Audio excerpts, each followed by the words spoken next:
Friends, क्या आप भी परेशान हैं हाथ पैरों में सुन्नपन या झनझनाहट से?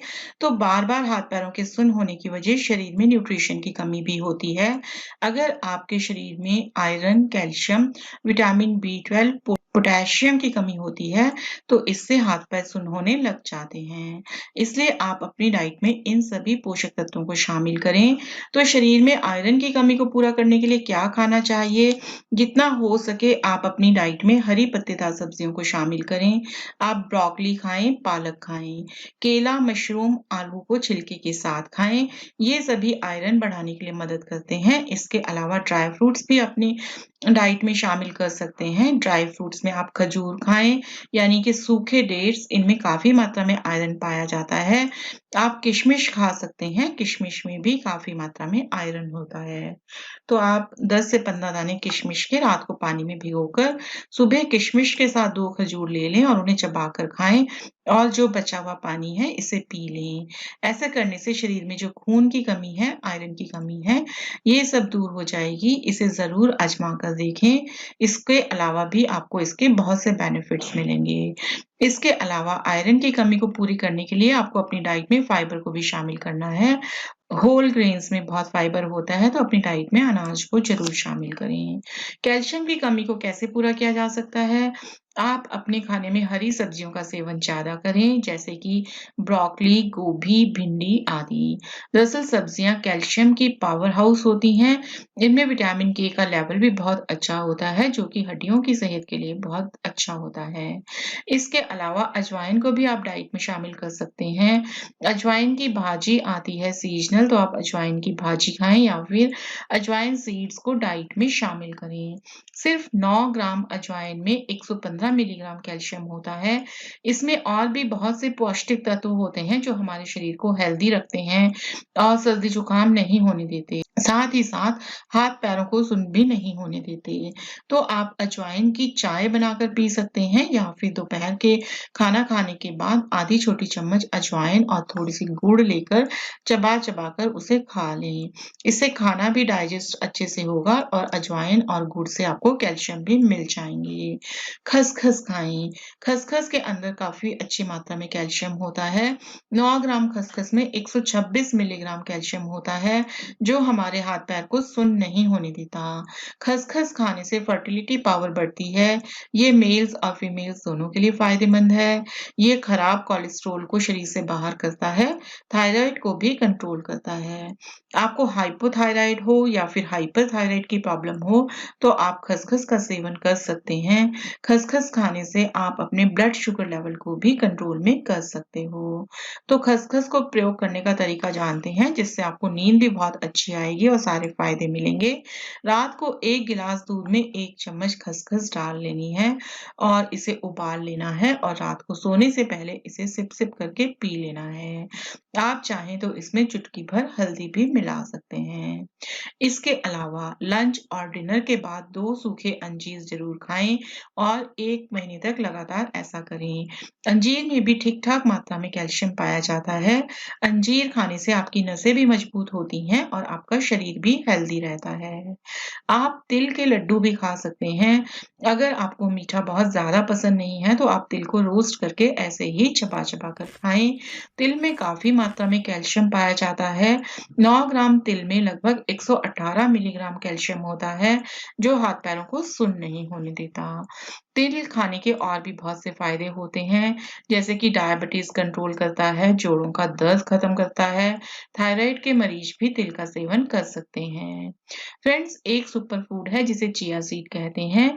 कई लोग इसे सब्जा के बीज समझ लेते हैं, लेकिन सब्जा का बीज और ये चिया सीड दोनों ही अलग अलग होते हैं।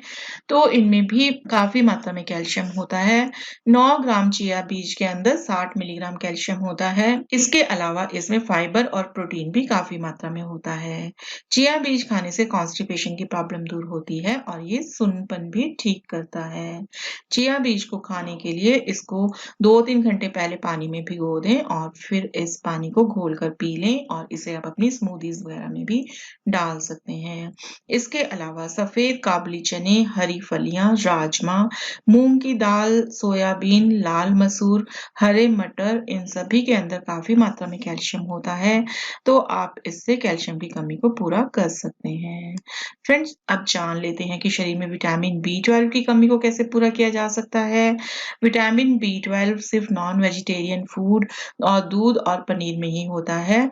ये ना तो हरी सब्जियों में होता है और ना ही फलों में, जैसा कि हमें गलतफहमी रहती है। हाँ, फॉलिक एसिड लगभग हर खाने की चीज में मौजूद होता है। सारी सब्जियों और फलों में, मीट मछली में ये पाया जाता है और फॉलिक एसिड और विटामिन B12 दोनों ही दोस्त होते हैं। शरीर को विटामिन B12 को एब्जॉर्ब करने के लिए फॉलिक एसिड की जरूरत होती है। तो जो वेजिटेरियन लोग दूध, दही या पनीर भी नहीं लेते या फिर नहीं ले पाते या बस कभी-कभी ही लेते हैं, उनमें विटामिन B12 की कमी पैदा हो जाना एक कॉमन सी हेल्थ प्रॉब्लम है।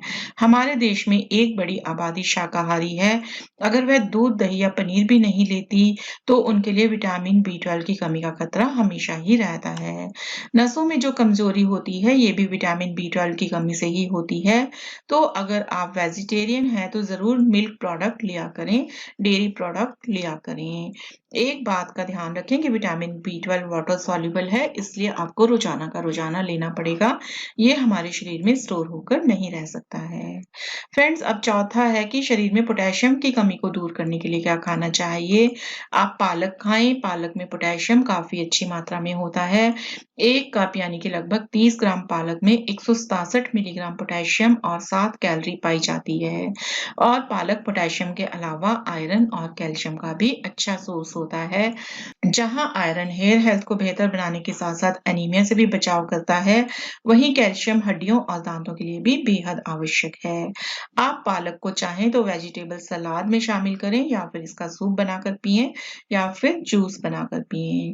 केला खा सकते हैं। केले में काफी मात्रा में पोटेशियम पाया जाता है। एक बड़े केले में लगभग 487 मिलीग्राम पोटेशियम और 121 कैलोरी पाई जाती है और यह व्यक्ति की एनर्जी को एकदम से बूस्ट अप करता है और साथ ही इसमें मौजूद फाइबर पाचन तंत्र के लिए भी काफी अच्छा होता है।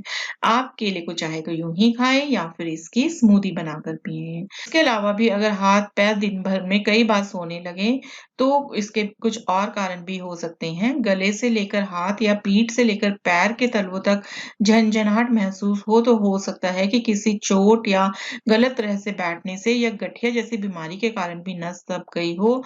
अगर आपके सिर्फ एक ही नहीं, दोनों हाथों में झंझनाहट सुनपन होती है, तो उसके लिए विटामिन मिनरल्स की कमी जिम्मेदार है। इसके साथ ही अगर आपको थकावट महसूस होती है, आलस महसूस होता है, तो आपको एनीमिया भी साथ में हो सकता है। अगर आप दिन भर अपने कंप्यूटर स्क्रीन के आगे बैठकर टाइपिंग करते हैं, तो हो सकता है कि उंगलियों के रिपीटेड मोशन से उसकी नसें दब जाएं, जिसकी वजह से हाथ में झंझनाहट होने लगे।